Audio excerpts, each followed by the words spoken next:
Friends, how is everybody? And the globe is very anxious as Putin raises a war on Zelensky just to show his extraordinary power, to raise a war and ask Zelensky to come and submit and bow down before him. Friends, if you remember the Troy War,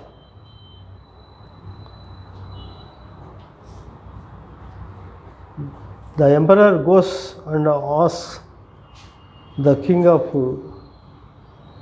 Thessaly. He asks him to just to submit himself and to fight with him whenever he fights with any other person. The principle is very simple and very neat. Troy War.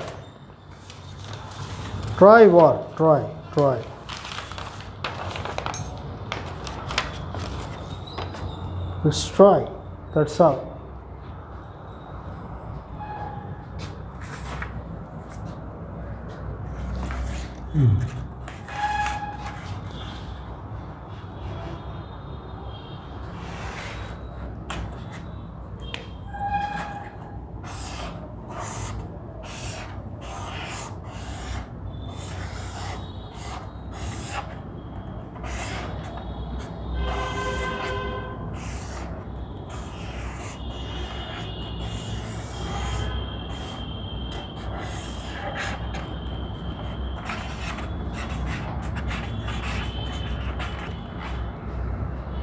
What is the reason for Troy War?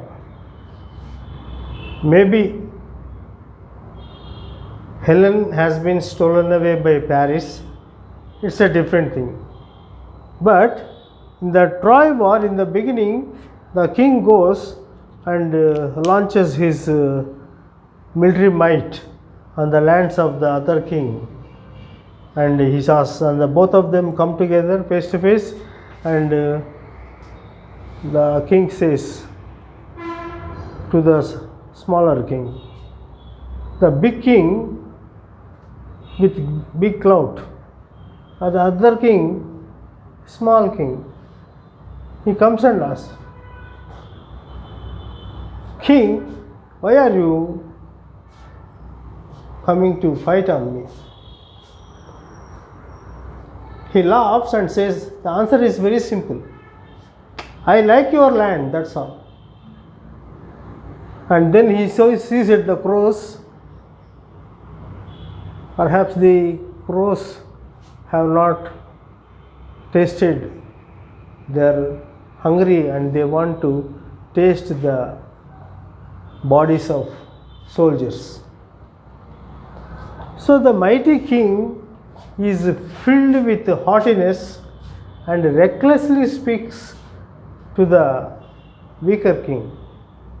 And finally they agree, and he says, if my man wins against your man,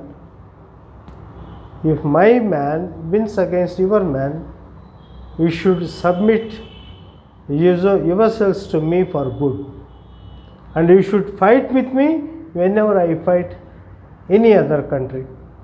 You are my subordinate and you have to fight for me and listen to all my dictates. And that is the reason why our Putin, as children call him Putin. Putin is giving such statement to Zelensky. Putin says the state of Ukraine should submit to me and form an alliance with me and accept him as their superior, their leader, and fight for him, fight with him whenever he fights other people. And he should not, Zelensky should not club hands with any other NATO governments, NATO states or English people. What has brought him to those levels of dictation? Why is he dictating? Because he sees a threat. He sees a threat. If Zelensky joins hands with Western governments, Western people, and they all form one, he cannot invade Ukraine, nor take control of Ukraine, nor make trade using Mariupol port city. But all he wants is Zelensky falling in line to his dictates. So, Putin's war will strike a massive blow to global confidence at a time when the fragile economic recovery was entering a period of uncertainty and rising inflationary pressures. The knock-on effects from the Ukrainian crisis will be anything but transitory. They are not transitory, they are going to stay for long. Why the war is not ending? Only they are talking and making all, going to Istanbul, talking everything.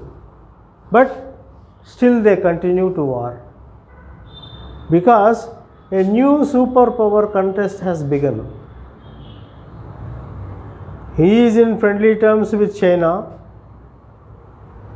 and he is making up some alliances, and he sees Zelensky, the neighboring and immediate neighboring state, as a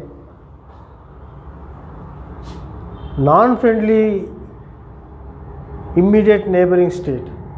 So that must be brought into him and made into a friendly and submitting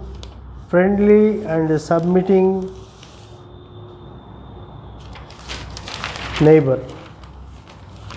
According to him, even Zelensky should come whenever he feels. Whatever he tells, he should accept. Is it a necessity for Zelensky to accept the dominance of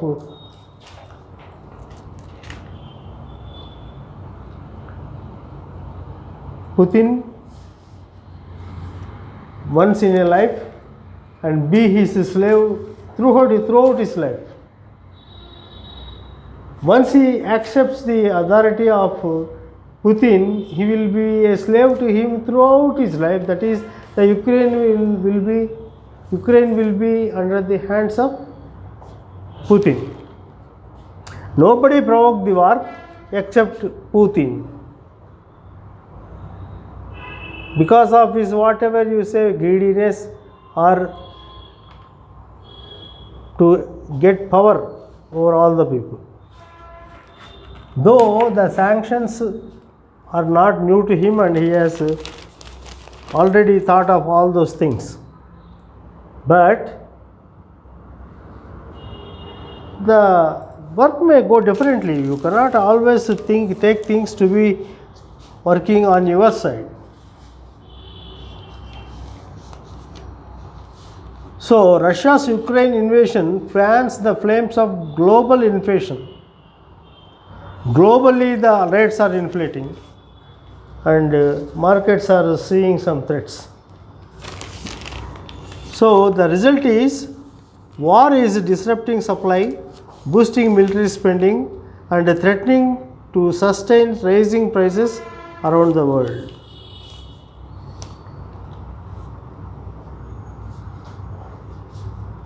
True, the added military spending and higher oil prices pale in comparison to 1960s and 1970s. Still, like then, they come at a time when inflation already has plenty of momentum from strong demand, tight labor markets, disrupted supply chains.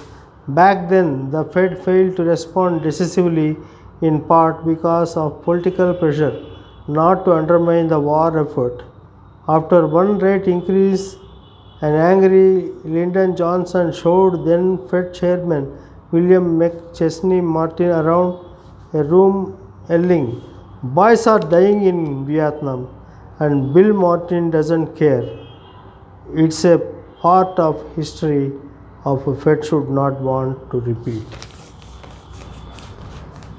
So the inflation continues, and inflation has its own effects throughout the world, all over the world. The globe, total globe, will see shortage, inflation, hungerness. So why all these things are seen? Because Putin invaded Ukraine, and America and NATO are seeing a different problem. Now they want to contain Putin one way or the other. He wants to control Zelensky, and Zelensky and NATO and US want to control Putin to guard their own inner hidden agenda. In between, the China has built, it's trying to build its own authority and its own yuan, and trying to even replace and find a dominating yuan throughout the globe. It is trying towards that goal, and they are finding each constraint as their constraint of the other country as a condition for their welfare.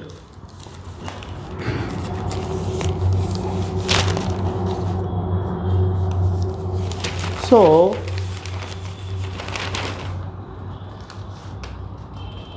Putin, in his cleverness, in his readiness, was so good that he brought back 133 per dollar calculation to 80 rubles per dollar. So nothing worked. 133, 131, now brought back to $80 per $1, 80 rubles per $1. And the matter goes like this. The objective appears like this. The objective appears to be change of regime in Ukraine, but it may end up as a change of regime in Russia itself. That is also forecast by many of the people. They are writing very clearly what we thought, what Putin thought before launching the war was turning out to be a nightmare for himself. All the tanks ranging to 65 kilometers with the men and military equipment was all just crushed and bombarded by 30 soldiers working from a computer guided room. Is it not a loss to Putin? All the destroyed tanks may be sent back to Russia as a gift to them. They lost almost every tank, every single tank that they have sent to Ukraine. Every single tank that was sent to Ukraine was totally damaged.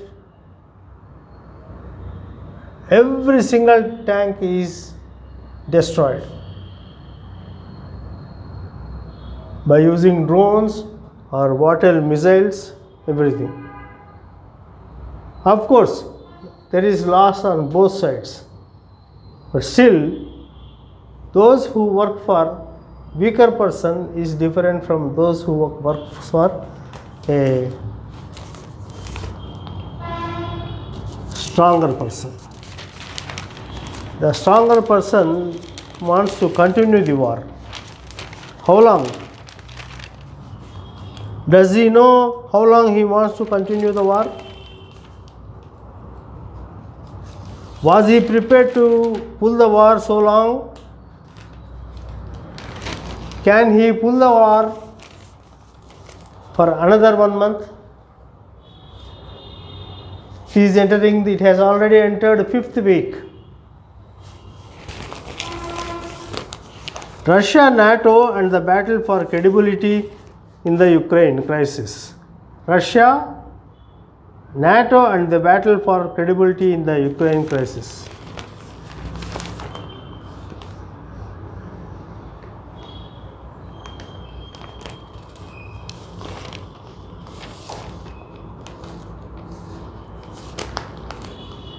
While it is prudent for Western governments to warn financial institutions to raise their guard, it is unclear if Russia will launch offensive cyber operations against the US, Britain and European Union. It is one thing to harass weaker countries. It is one thing to harass weaker countries, but quite another to attack equally powerful or superior cyber powers. Russians are astute strategists and will know that the US and Britain can retaliate in kind, and that in the consequences of a cyber war with them will hurt both Russia's economy and reputation. It is impossible to tell what Moscow will do, but getting into general cyber war with West is unlikely to be desired option. Unlikely to be a desired option.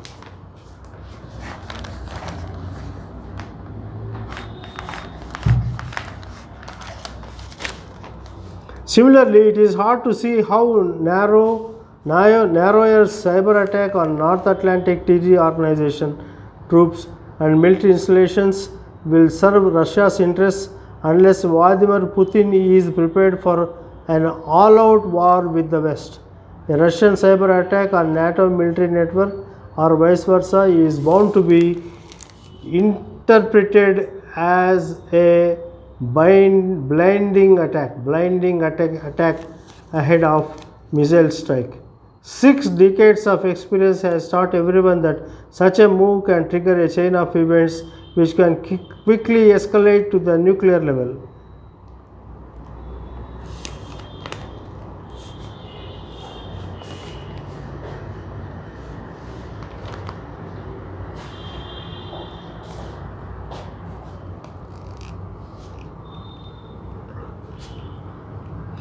Yet, Russia's recourse to military power demonstrates the failure of its information operations in Ukraine. Moreover, the US and Britain have to be quite successful in shaping contextual perceptions. Russian military movements were exposed months ago, eliminating the element of surprise and jolting EU countries from complacency. The exposure of alleged Russian plans for a regime change in Kiev and false flag attacks as pretext for invasion preempted Moscow's moves. Even if these are bluffs, they work. Russia cannot use these options without confirming Western allegations.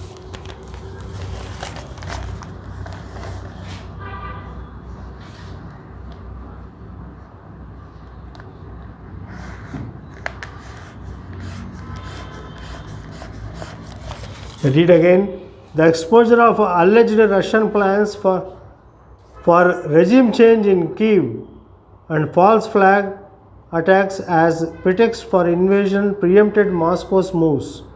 Even if these are bluffs, they work. Russia cannot use these options without confirming Western allegations. Even so, Russia has blended information warfare with military power to re-establish its credentials at a significant cost.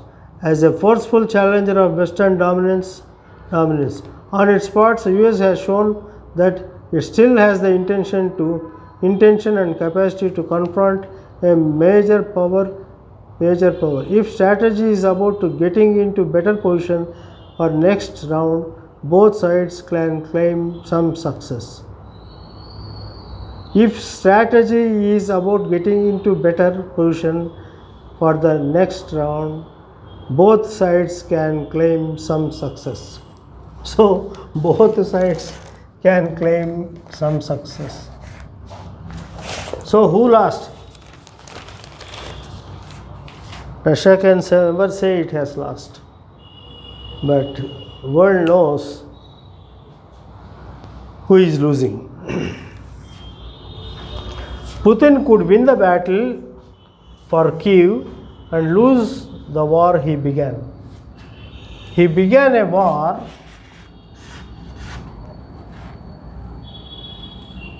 to win Kiev, but he may lose the war he began. He may lose the war he began. How?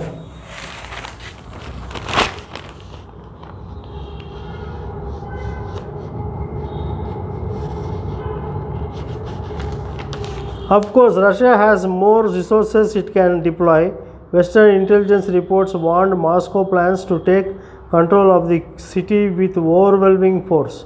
As reported Ukrainian media, the plan to capture Kyiv and seize the government with cyber attacks, airborne troops, and saboteurs engaging in arson and looting, triggering panic exit, will be difficult to repel if numbers are sufficiently large.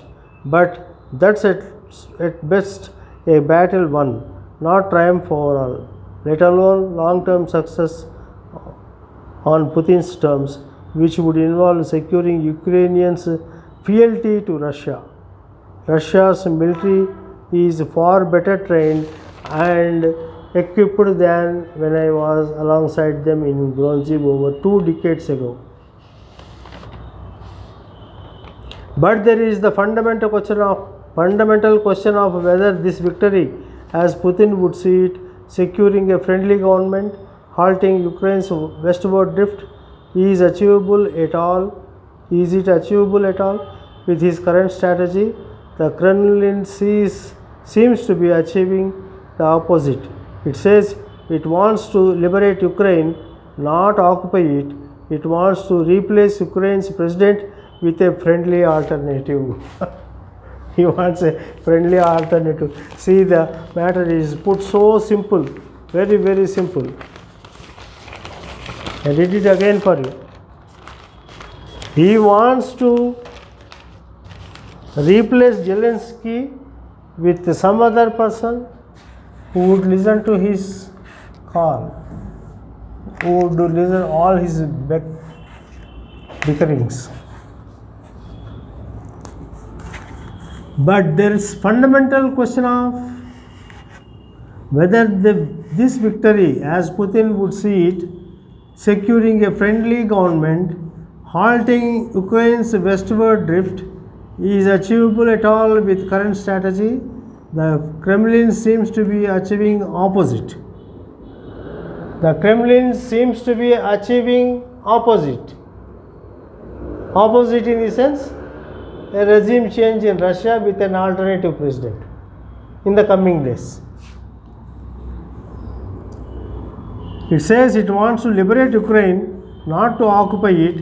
It wants to replace Ukraine's president with a friendly alternative. And again they say, to halt Ukraine's westward drift is achievable at all with his current strategy. The Kremlin seems to be achieving the opposite. The Kremlin seems to be achieving the opposite. Who began the war? Who began the war? This great man Putin. He began the war. Putin. He began the war. For what? To see that he occupies the major cities and bring about a change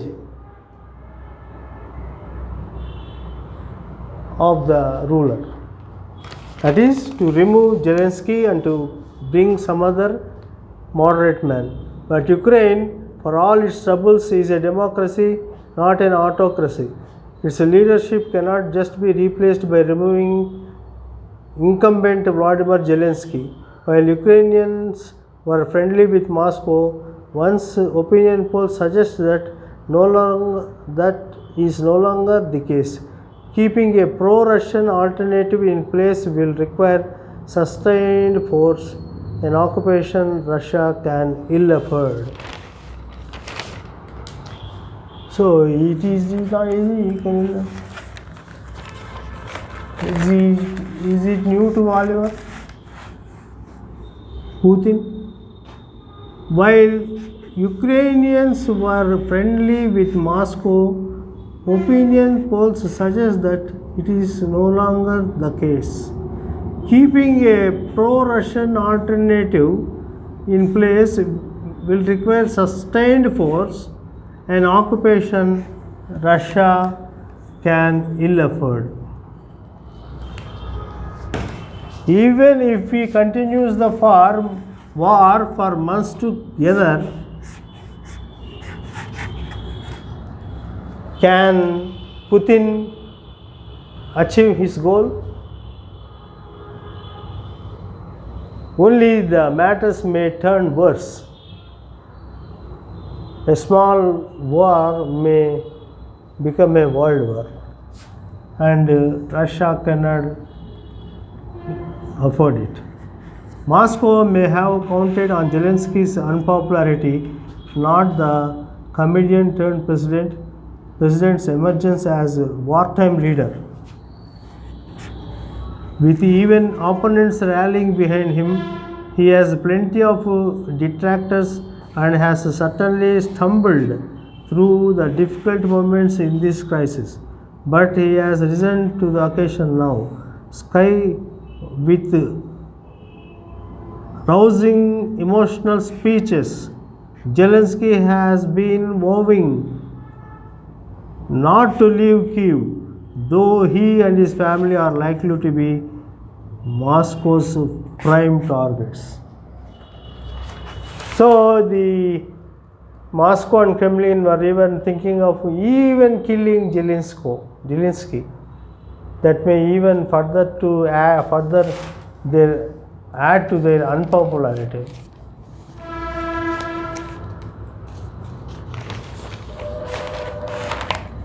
Finally, there is the question of time. Ukrainians are likely to fight for as long as it takes, because they have little choice. They will receive financial and military support, even if the West is reluctant to put boots on the ground. Russia is not exactly fragile, but it has finite resources. Already stagnating economy, now under assault from Western sanctions, and also a population that, despite officials' opinion polls, is probably unsupportive of this war. The Russian elite are watching assets crumble. Russian elites and George, all those big people in London, are almost ousted from Britain. His advisor has stepped back. 4 to 5 military majors have beaten to the dust. All the military tanks, trucks, gone with the dust. Only Putin is remaining, seeing the game. It is stone rolling, it is just rolling and rolling and rolling and becoming great. Vladimir Putin may well take Kyiv. He will certainly achieve instability. He already has. But can he turn Ukraine into a loyal neighbor? And the buffer he needs, this seems to be harder.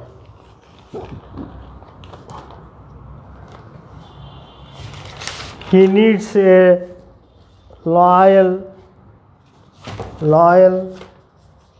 neighbor.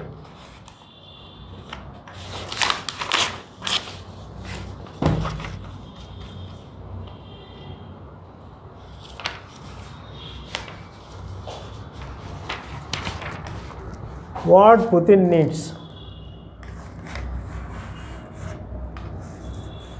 Putin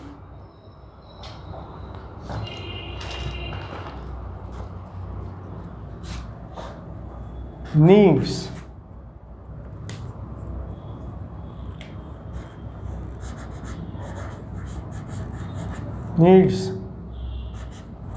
loyal neighbor.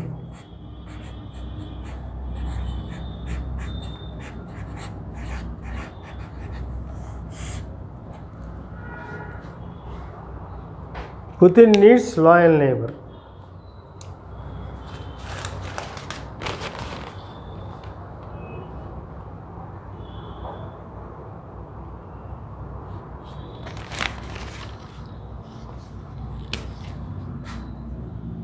And buffer his needs.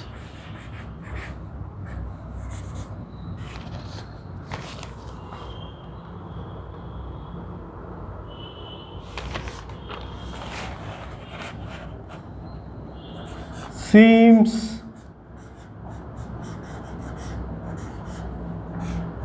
to be harder.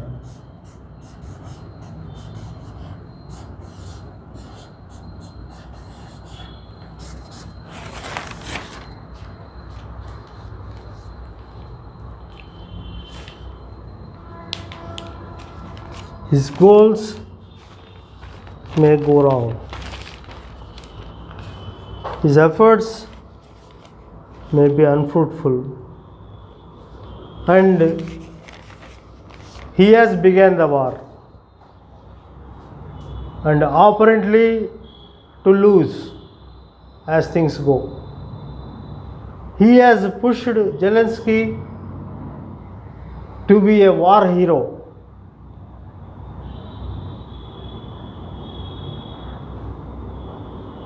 Zelensky's name will be remembered for centuries together, as we remember Achilles.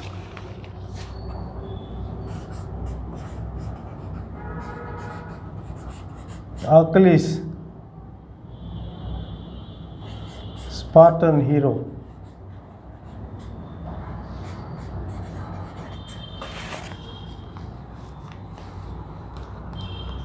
But Putin will remain a villain, which he himself planned and achieved. He planned to be a villain and he achieved it.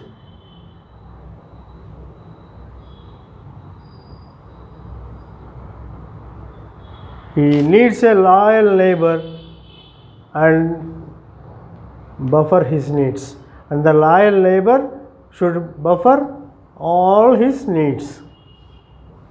He should not drift towards west. It seems to be harder.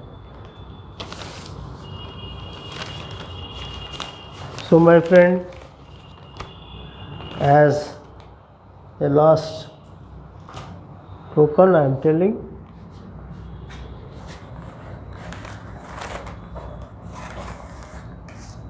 Putin could win the battle for Kiev and lose war he began, but he cannot take away Kiev.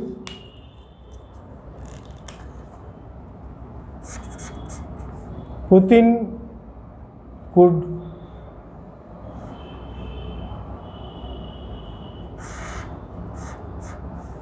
lose the war he began. So kindly please note in, this is what the papers keep saying, and this is what we are seeing from our naked eyes. Putin could lose the war he began.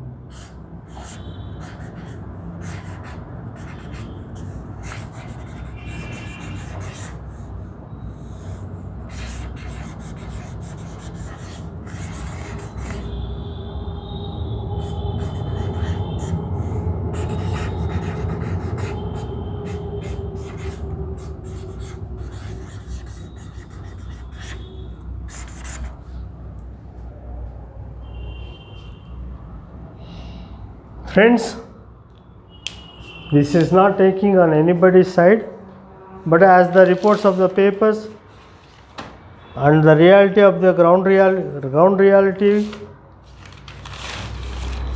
the entire world is seeing that Putin is on losing side.